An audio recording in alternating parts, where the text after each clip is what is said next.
কুমিল্লার আদালতে আজকে আওয়ামী লীগপন্থী আইনজীবী এবং আওয়ামী লীগের কয়েকজন নেতা আত্মসমর্পণ করছেন। আমরা ইতিমধ্যে দেখতে পাচ্ছি যে আদালত ঘিরে কড়া নিরাপত্তা রয়েছে। এর মাঝে প্রিজন ভ্যান, যেটাতে করে কারাগারে আসামিদেরকে নিয়ে যাওয়া হয়, সেই গাড়িটিও প্রস্তুত রয়েছে।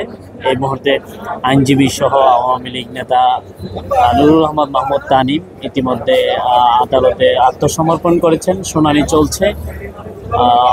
আমরা কিছুক্ষণের মধ্যে হয়তো জানতে পারবো যে তাদেরকে কি জামিন দেওয়া হয় নাকি কারাগারে প্রেরণ করা হয়। তবে ইতিমধ্যে আমরা দেখতে পাচ্ছি যে এখানটিতে প্রিজন ভ্যান নিয়ে আসা হয়েছে এবং নেতাকর্মীদেরও ভিড় লক্ষ্য করা যাচ্ছে। এখানে পুলিশের উপস্থিতি রয়েছে উল্লেখজনক এবং উল্লেখযোগ্য পুলিশ রয়েছে। নিরাপত্তা পুরো আদালত জুড়ে বেশ নিরাপত্তা বেষ্টনী রয়েছে। প্রিয় দর্শক, আমরা দেখানোর চেষ্টা করছি আপনাদেরকে, দেখতে থাকুন।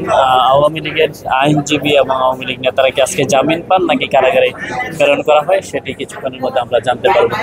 এখানটিতে মিডিয়াও ভিড় করছে সেই সংবাদটি শোনার জন্য। কি করতে যাচ্ছে আজকে কুমিল্লার সে আদালত?